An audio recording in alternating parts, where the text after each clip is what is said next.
Hello, my name is Sabrina Lamb, and welcome to Planet Wekeza, which means save and invest in Swahili. The mission in Planet Wekeza and Wekeza.com is to provide multilingual financial education and global access to investing in U.S. publicly traded companies.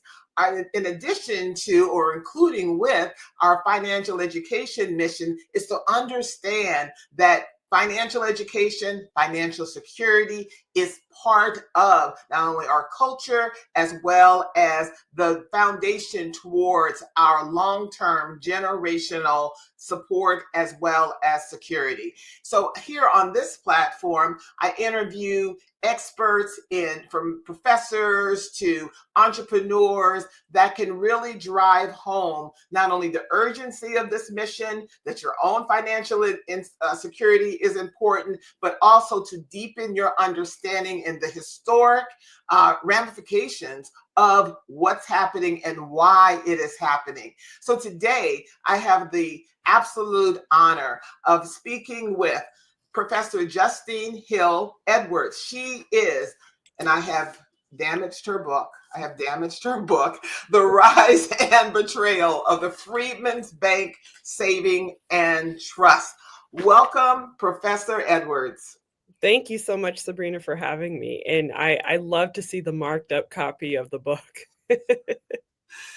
I have to tell you, this was an absolutely riveting read. It's a page turner. Yes, everyone, you can get the book everywhere, but we're going to take you through this journey and how it relates to now and how it absolutely relates to you in your interaction with financial institutions and or governments. But first, I want to know, Professor Edwards, what is your why? Why did you spend countless hours in detailed research to create this miracle of research? No, thank you for that. Well, I think my motivation for writing this book came from a few places. One is kind of my hat and my identity as a historian. As I was going through graduate school, doing training in African American history and training to be a historian of slavery, part of that training, of course, is learning about the history of the Civil War and the history of Reconstruction.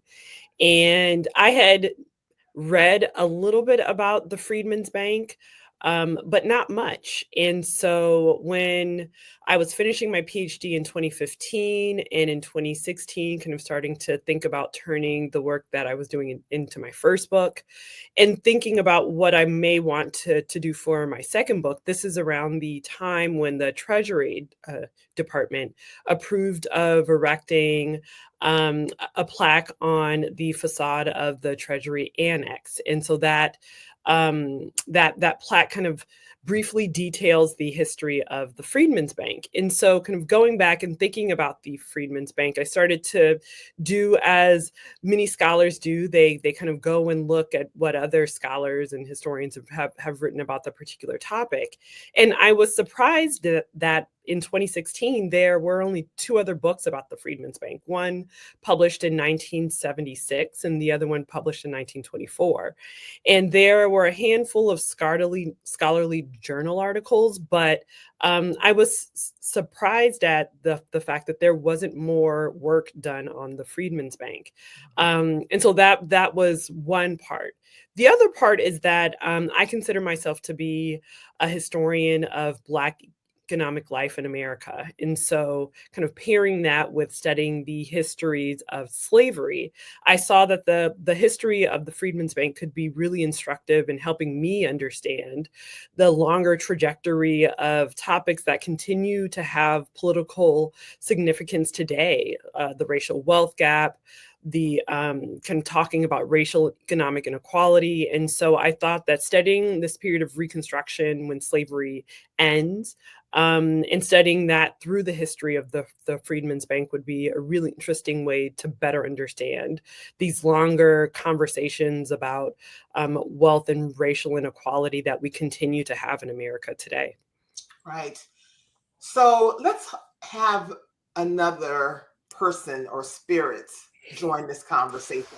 Sure.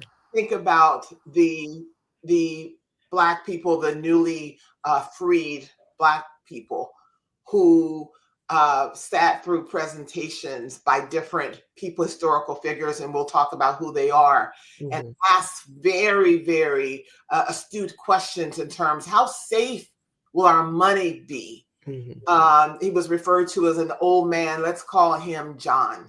Sure. Mr. John. Let's have him here because the spirits of our ancestors still live with us today. And there's a lot of repetition or the continuing narratives that happened during this time in the 1800s, everyone, that still continue today. So someone is continuing the story, and I want to lift them up.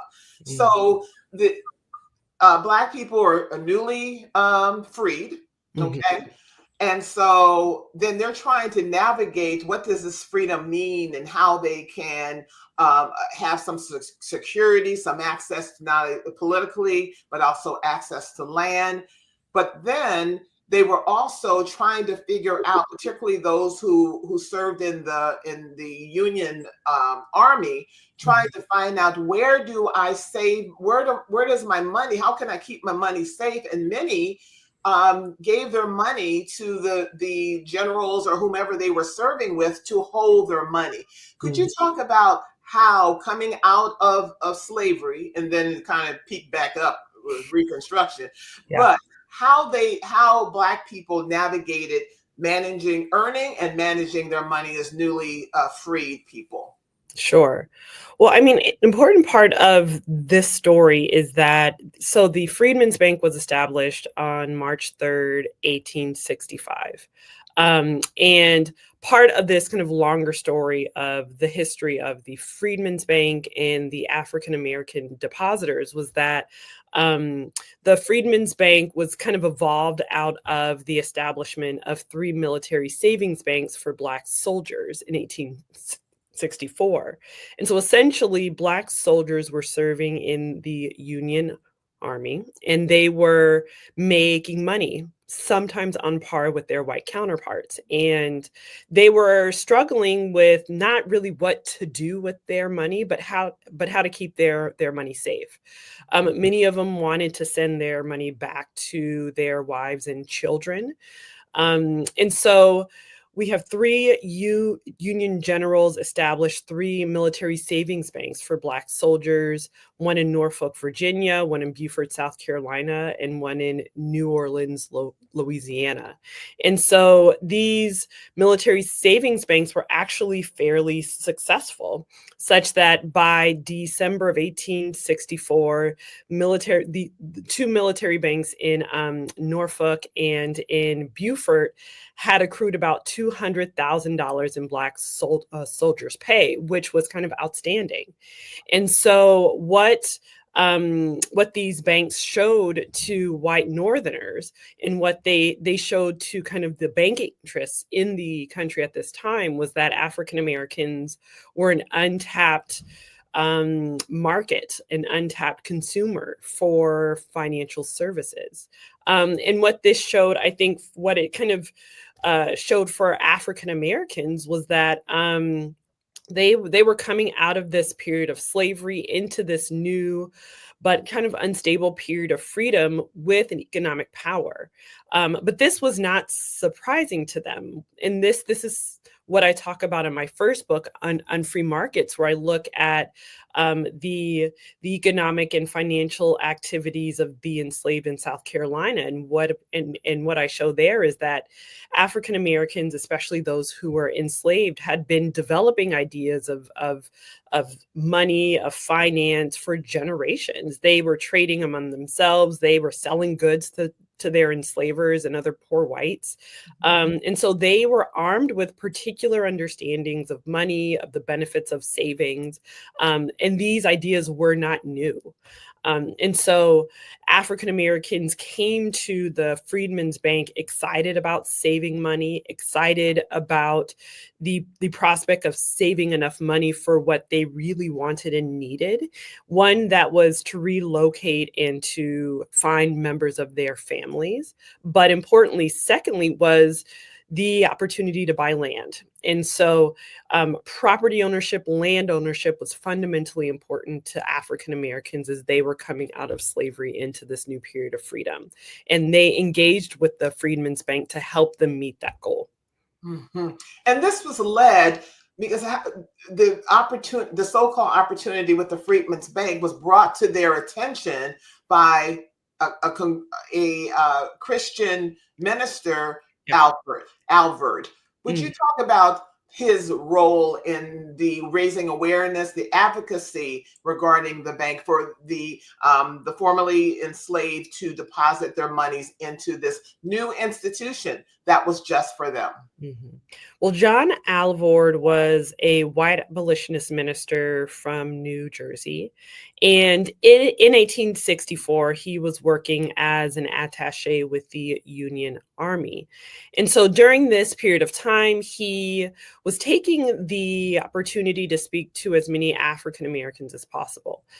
He wanted to know what their lives were like in slavery, and importantly, he wanted to know kind of their goals and aspirations for this new period of freedom.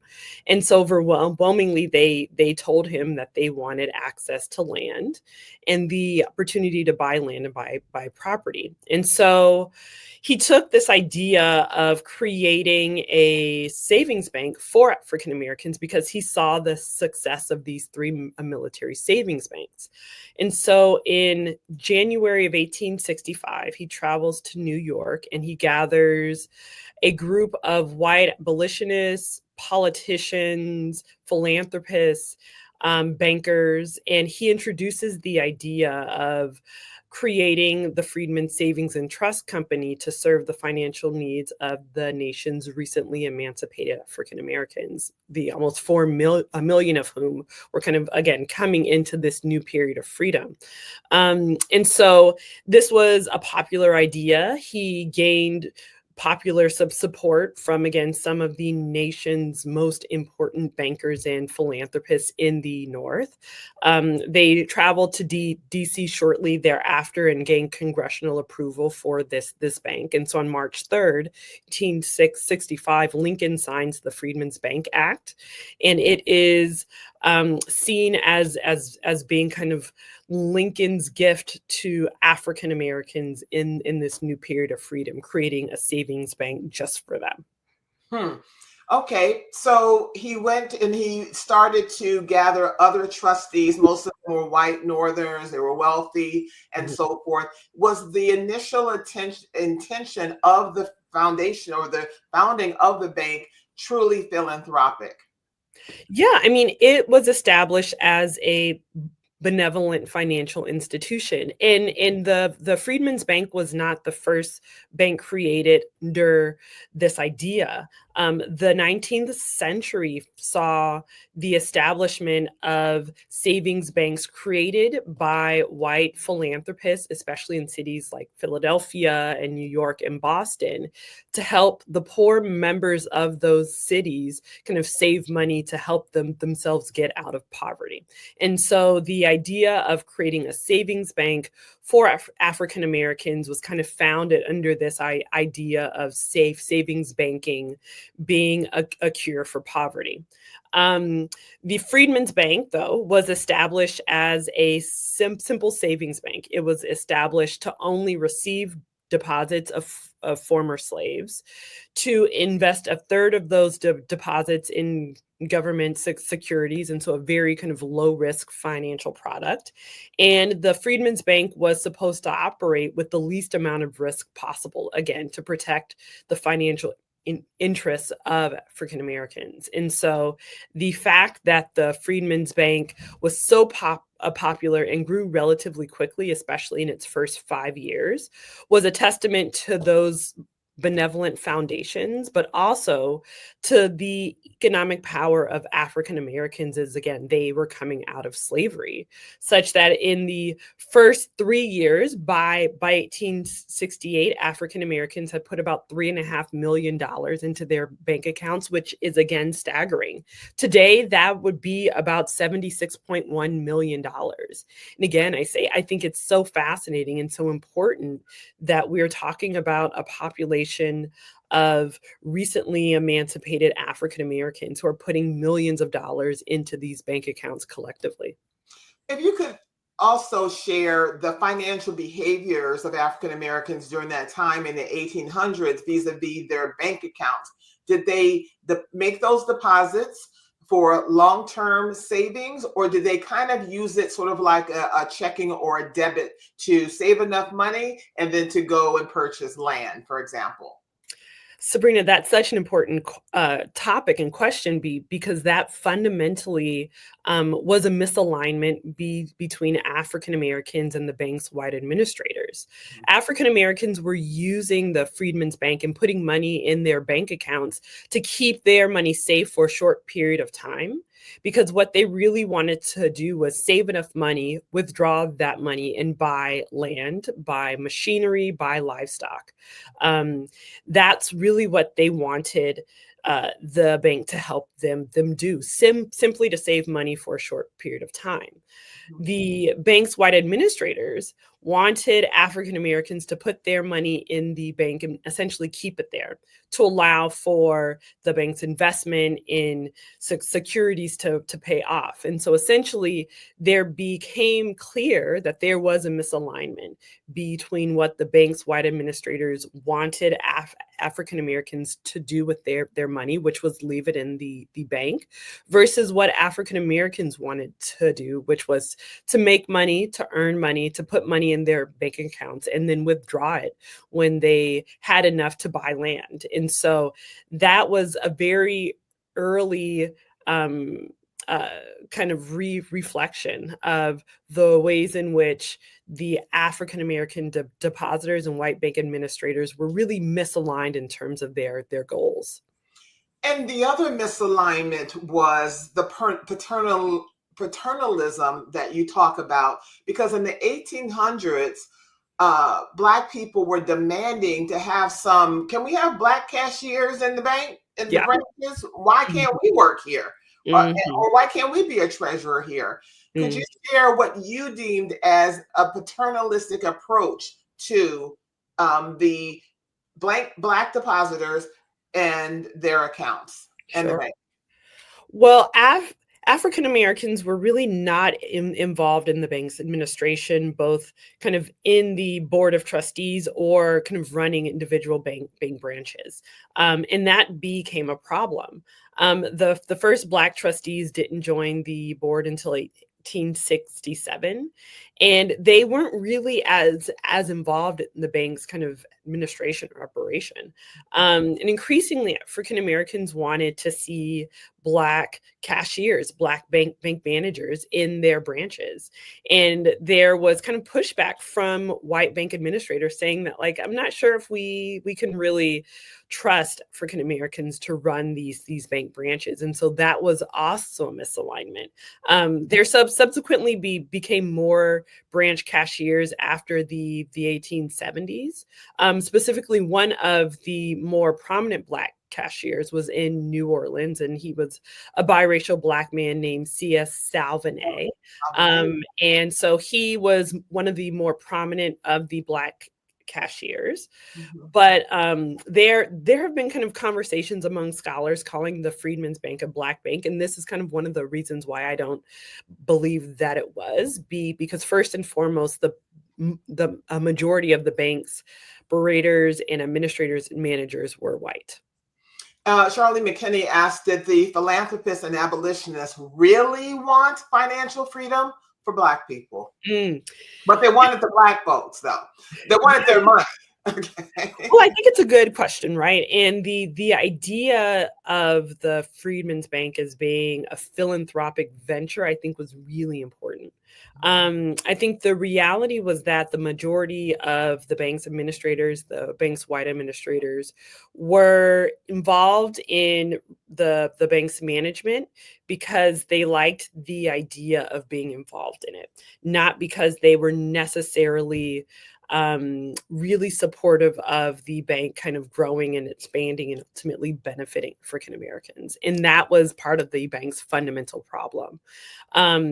Because the bank's administrators, even members of Congress, I don't think took seriously enough the fact that African Americans were really enthusiastic about patronizing this bank, about putting their hard-earned savings into their bank accounts. They took their investment and their involvement in the bank incredibly seriously, and I don't think that the bank's white administrators took their involvement as seriously as African Americans did. As well as you write in research in the book, Congress didn't even take their oversight seriously. Yeah. And there's a couple of words that are really important I want everyone to hang on that Professor and Dr. Edwards shared. She talked about the role of the bank, the Freedman's Bank was a savings bank. And we're going to pivot on that. But also where the oversight was not, there was no regulatory oversight that is kind of common here, but sometimes there's some missteps. But if you could address that, please. Sure. Well, we are kind of operating in a period of time when the first financial regulator was created. And so the Office of the Comptroller of the Currency was established in February of 1863. And the comptroller was made responsible for kind of regulating national banks and kind of forcing the transition of state banks to a national banking framework and kind of solidifying the use of one currency. Prior to this, banks could issue their own currencies, which was kind of like a crazy renegade period in American history in terms of American finance. And so the comptroller was supposed to be made responsible for regulating the Freedman's Bank. However, when Congress approved of creating the bank and when Lincoln signed the bank into existence, the Freedmen's Bank was not under the jurisdiction of the comptroller. Instead, the Congress was supposed to regulate and therefore examine the bank. And I think that that was a really important distinction. And it kind of goes back to my previous comment in that I don't think that members of Congress were really taking seriously the fact that one, the bank would grow so quickly, and that two, African Americans would put so much money in their bank accounts. I think if they had taken African American participation in the Freedmen's Bank as seriously as they should have, then they would have shifted regulation and examination to the comptroller sooner than they did. And according to the bank's charter, and everyone, this is so important, the foundation of this institution and any institution. According to the bank's charter, there were not to be any loans of depositors' money, particularly by the trustees. Yes. Exactly. Exactly. I will answer a question. The FDIC was not yet created. And so the fact that the Office of the Comptroller of the Currency was really the first and the major regulator here was important. But yes, I mean it is fascinating that we are talking about a period too where banking is still in this renegade period. There's not a lot of regulation. In many ways, corruption was seen as kind of a part of doing business in this period. And so the Freedmen's Bank was kind of open to plunder because of the sheer structure of banking in this period. But according to the bank's original charter, the bank was not supposed to make loans because, of course, it was a savings bank, and loan making was seen as being incredibly risky, which it was. And so that's why when the Freedmen's Bank charter was established, no lending was supposed to happen under the regulations outlined by Congress and signed by Lincoln. However, because they had lobbied Congress and these were their friends and so forth, that may have been another reason. But they were going all across the country. Well, I don't know about all across the country, but in the North and the South, and then ads for the Freedmen's Bank would appear in Black newspapers. For example, the Freedman Saving Bank, come one, come all, and deposit your money in one among the best institutions in the United States, and thereby save your money and get the interest. So wrote the colored Tennessean, Yes. May 24th, 1866. Yeah, I mean, the bank's marketing strategy was direct and it was aggressive. The bank's administrators were advertising in some of the most prominent Black newspapers in the South and in the North and Mid-Atlantic. And they were very strategic in the language that they used, saying to forego tobacco and forego liquor and fancy clothing and jewelry, and instead put your money in your Freedman's Bank account, to a penny saved is a penny earned, or if you put this amount of money in your Freedman's Bank account now, it will grow to be this amount of money in 2 years. This was one of the best institutions that Lincoln supported in the aftermath of the war, that to be fully participating citizens in this American republic, you will embrace the responsibility of banking and saving. And so connecting participation in the Freedmen's Bank to citizenship, especially in this new period of freedom, was incredibly important for the bank's administrators. And increasingly, it was incredibly convincing to African Americans who began to really absorb these messages. And even men like Frederick Douglass were publicly supportive of the bank for this reason, because he believed that if African Americans could show their fiscal responsibility, that white Americans would be more accepting of their inclusion in the body politic, which was a message that ultimately did not yield the type of results that he hoped, unfortunately. And unfortunately, his support may have been less so if he knew what was happening, how fragile the finances were behind the scenes. Okay, so the Union, the Civil War has kind of ended, and then this whole issue, and throughout generations, Black families talk about, the 40 acres and a mule. Yeah. Would you please address this? Because it's my view that there was a kind of a promise, but it was for the formerly enslaved people in about 3 states.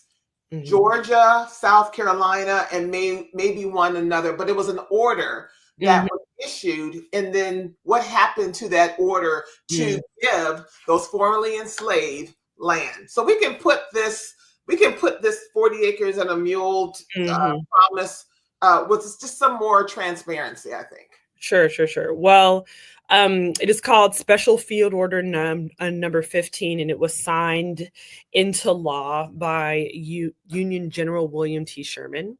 And it was created to provide land to the formerly enslaved between South Carolina and northern Florida. And so this order was supposed to provide 400,000 acres of prime coastal land to the formerly enslaved for a few reasons. One, to kind of help them begin this new period of freedom with land. 2, to encourage former Confederates to defect, because Sherman was giving this land that was formerly owned by Confederates to the formerly enslaved. And 3, importantly, Sherman was not doing this out of some moral compulsion, right? He was actually very violent towards communities of African Americans. When he would kind of go through these communities in the Confederate South, there would be thousands of African Americans formerly enslaved who would follow him in his army. And he did not like that. And so he was trying to separate them, to segregate them from white soldiers as they were kind of marching through the South on their military campaign. And so Special Field Order number 15 was to kind of separate African Americans from whites in the South at this point. But what it did for African Americans was it provided them with 40-acre plots of land. And it was supposed to, again, help them in this new period, in this transition to freedom.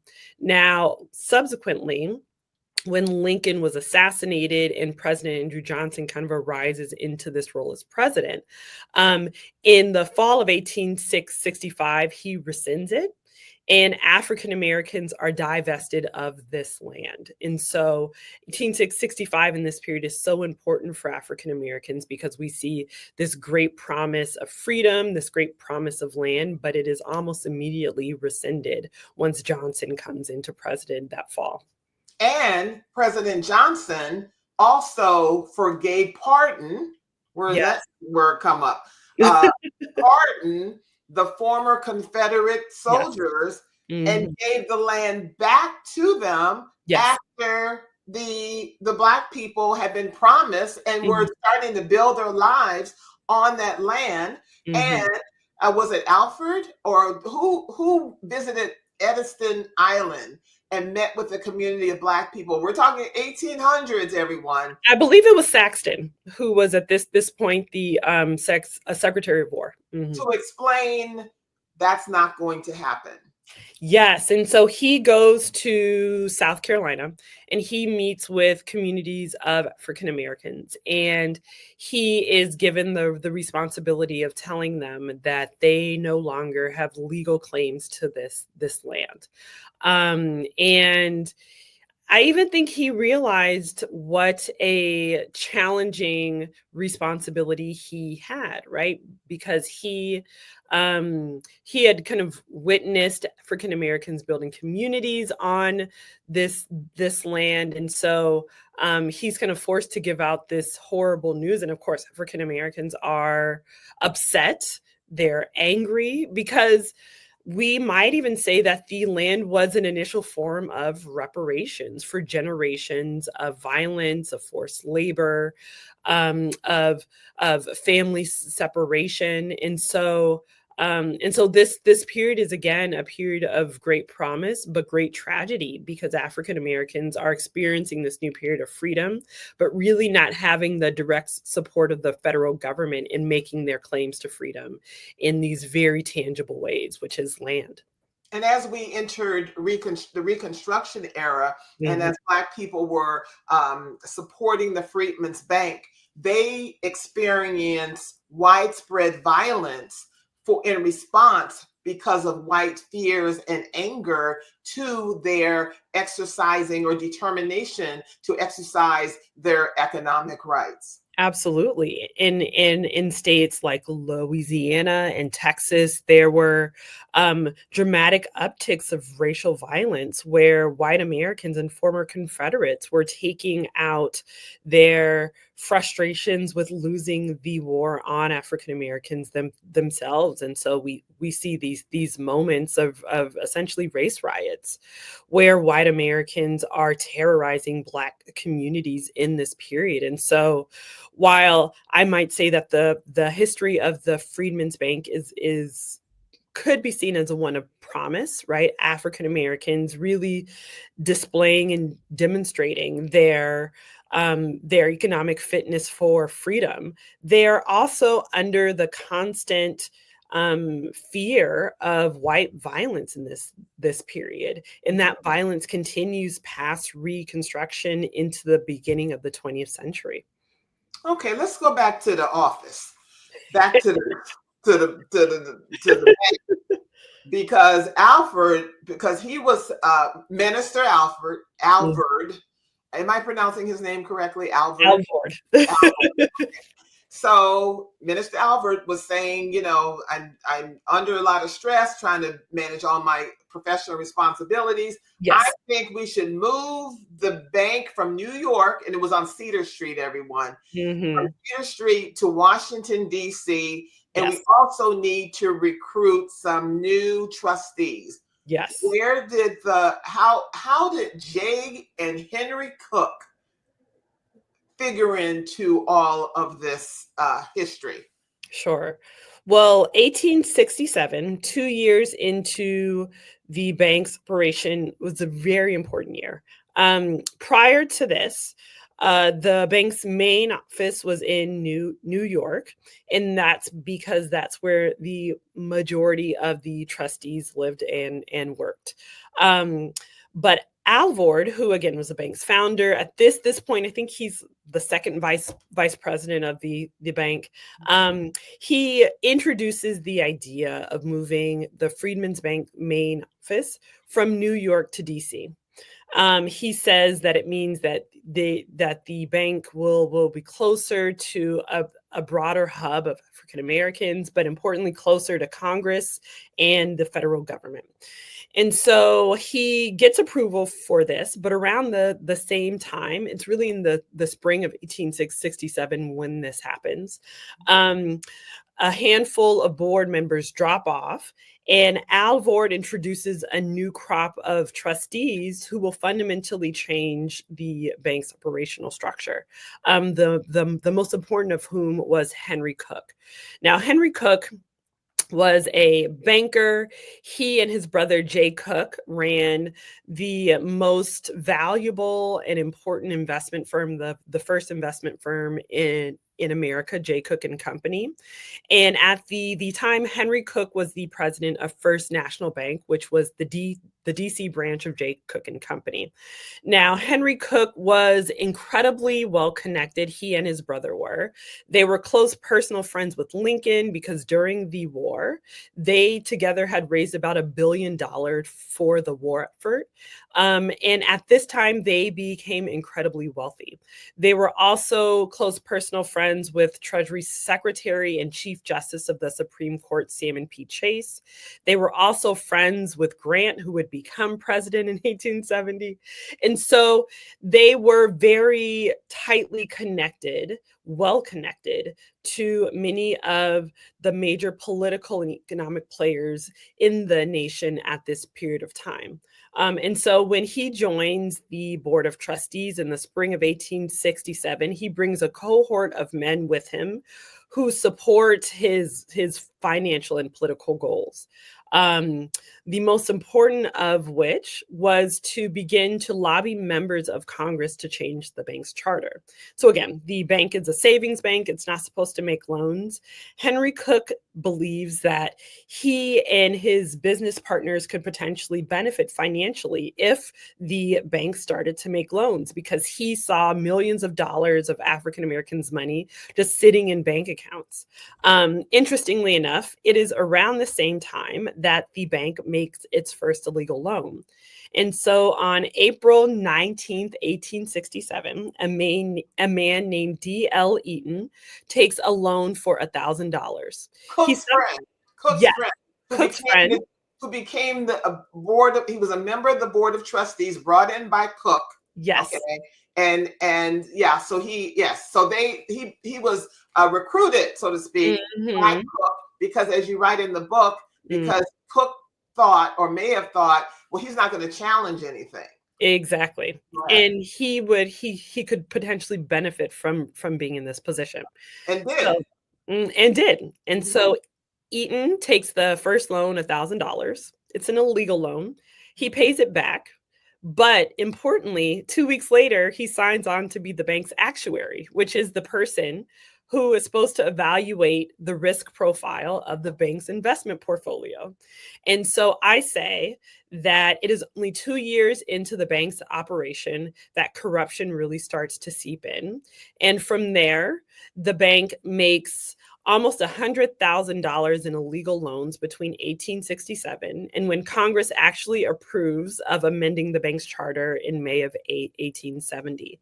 And importantly, Henry Cook is the chairman of the Finance Committee, which was the committee on the Board of Trustees responsible for maintaining the bank's investments. And so it is in this period, only 2 years after the bank begins operation, that the bank makes a legal loan, shifts its main office, brings on trustees who are really interested in kind of chipping away at the bank's benevolent and philanthropic foundations. And that's exactly what happens. And according to your detailed research in the book, they knew, most people close to that knew the fragile financial position that the bank was in at that time.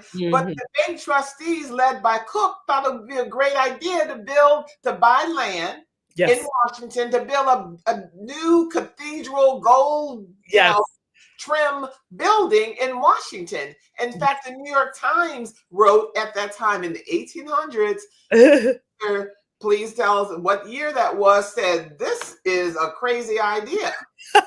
Yes. I'm paraphrasing, okay? Yes. I believe it was in 1869 or 1870. The bank's Board of Trustees buys a fabulous new building. It is adjacent It was adjacent to the White House and Treasury, which was important, and so it was prime real estate. And they spend $260,000 on the renovations. They spared no expense. There's beautiful furniture. They use black walnut and marble. Frederick Douglass writes that he is astounded at how opulent the building was. But what it meant was that the bank's white trustees were prioritizing what the bank looked like, while the bank's black depositors really didn't care about what the bank's main office looked like. They wanted to make sure that their money was safe. And so again, we see the bank's white administrators really start to not chip away by this point, but hammer away at the bank's philanthropic foundations. That's right. And then they continued to make those kind of so-called loans. The trustees would loan their friends, like, oh, Bob, I don't know if there was a Bob during that time. Bob, Sure. do you need a loan? Robert, Robert, okay. Robert, do you need a loan? And they would give these loans, but the black depositors with their own money face far more denials or reviews, than the white loan applicants. Yes, I mean it got to a point where African Americans were really questioning why they couldn't get loans, and they knew that the DC branch was giving out millions of dollars in loans to white borrowers who had personal or professional ties and connections to the bank's white members of the board of trustees. And so we are talking about Henry Cook taking out at least $500,000 in loans from the bank. We're talking about the bank's architect getting loans from the bank. Interestingly, though, Howard University got about $125,000 in loans negotiated by Howard's founder, General O.O. Howard. Howard and Alvord had become very close in 1865 and 1866 because they worked together at the Freedmen's Bureau. And so it is kind of fascinating, the kind of network of businessmen, of politicians who were getting loans from the bank, while a very, very small percentage of that loan volume went to African Americans. And we're talking about mostly Black churches and institutions in and around DC. But I mean, in the grand scheme of things, we find out that by 1874, when the bank collapses, about 95% of the loan volume went to whites in and around DC, which meant that only about 5% went to African Americans, and those were essentially a handful of Black churches. Looks like you have a former student missing your classes these days. I wonder who this is. Are these monetary values you're citing adjusted for today's inflation? She does.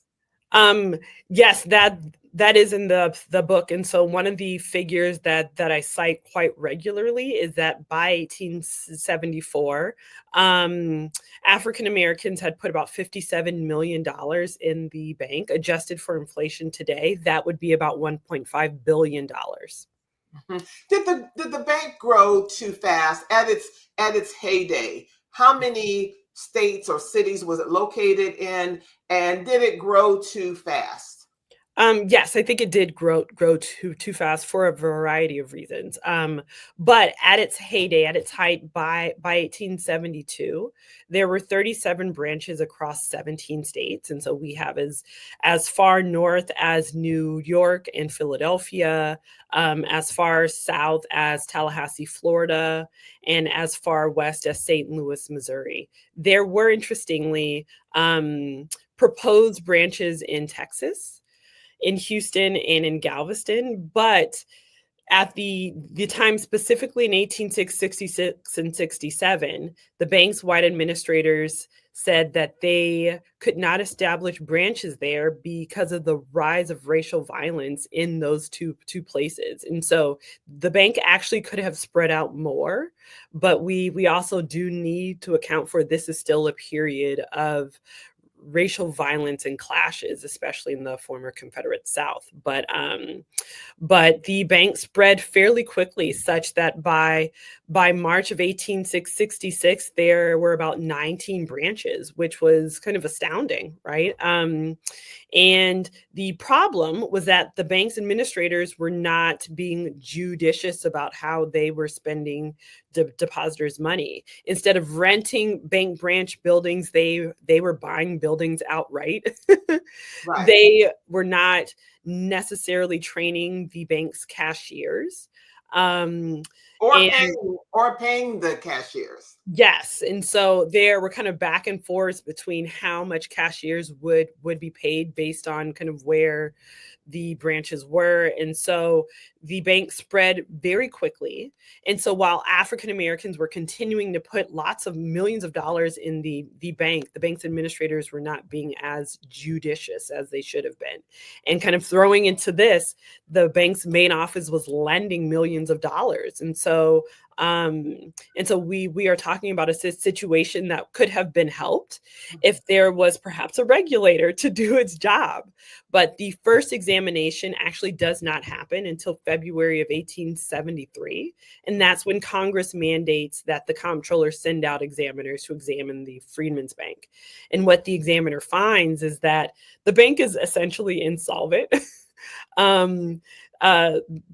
Branch cashiers are really not being trained as well as they should have been. The bank's finance committee is not doing its due diligence in terms of making sure that the loans that they do make have adequate collateral. And so the bank is insolvent, it's upside down, and financially it is really not doing well. We're coming up on time, but if you could just address this issue, how pivotal was it towards the bank's collapse of those investments in railroads by Henry and J. Cook? Mm-hmm. Well, I mean, this is a period of time when the federal government and private investors are investing millions of dollars into the construction of a transcontinental railroad. And one of those projects was the Northern Pacific Railroad.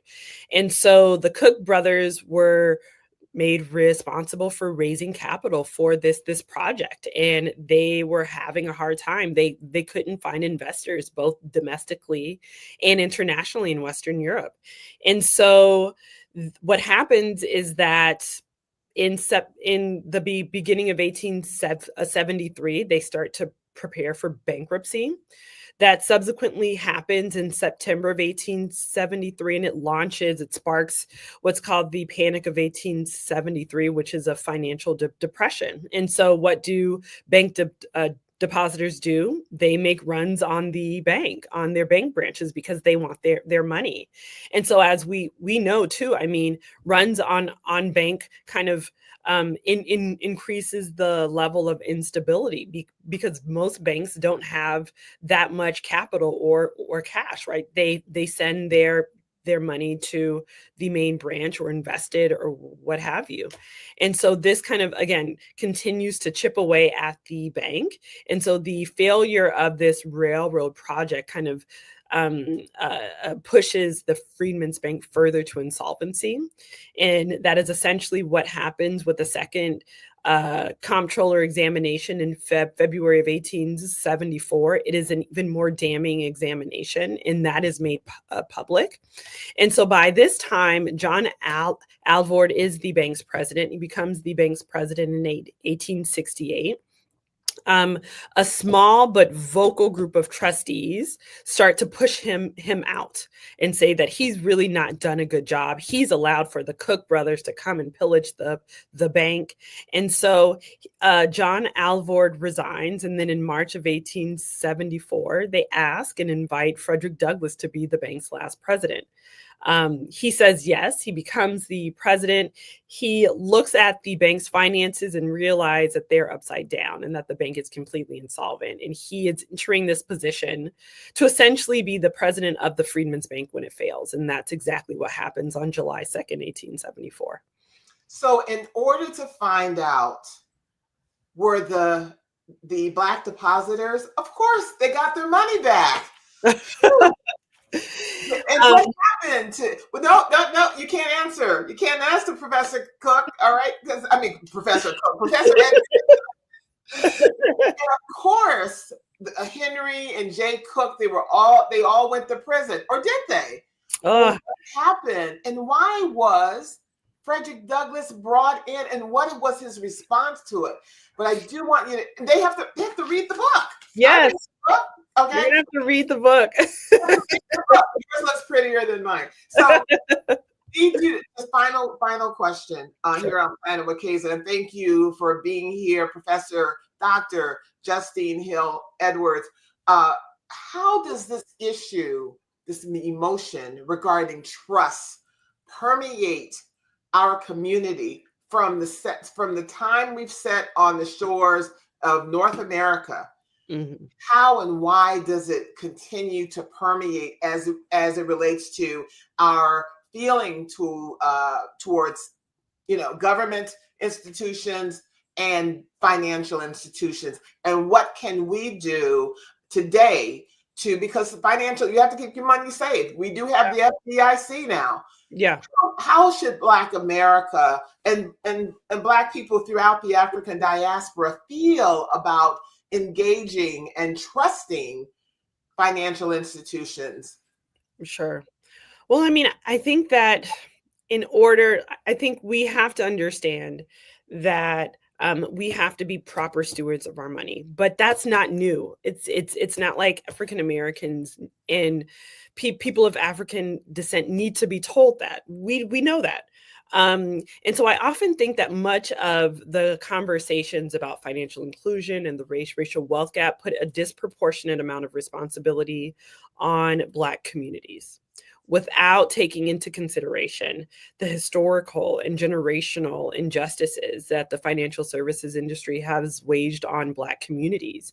And it is an inherited and generational trauma that I think we are not talking about quite enough. I think that, yes, financial literacy is incredibly important, but I think one of the lessons of the Freedman's Bank was that African Americans were doing everything that they were supposed to do. The recently emancipated were doing everything that they were supposed to do. They were working, they were earning wages, they were saving, they were buying property, they were trying to protect their property and their families, and they still were not protected.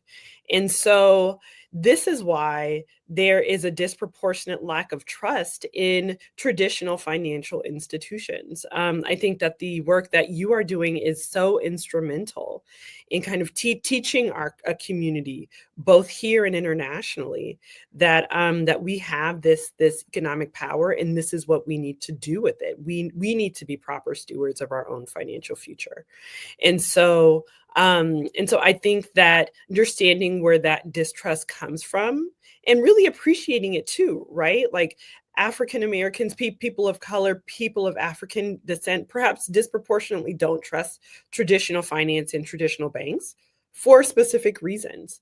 And to, I think, appreciate that is incredibly important, but still figuring out ways to build up our own communities financially is incredibly important. Thank you. How can everyone reach you? Where can everyone purchase the book? You can purchase Savings and Trust at your local booksellers or online. And you can find me at JusteneHillEdwards.com. Professor and Dr. Justene Hill Edwards, author of The Rise and Betrayal of the Freedman's Bank Savings and Trust. Thank you so much for joining me here on Planet Wekeza. Thank you for having me, Sabrina.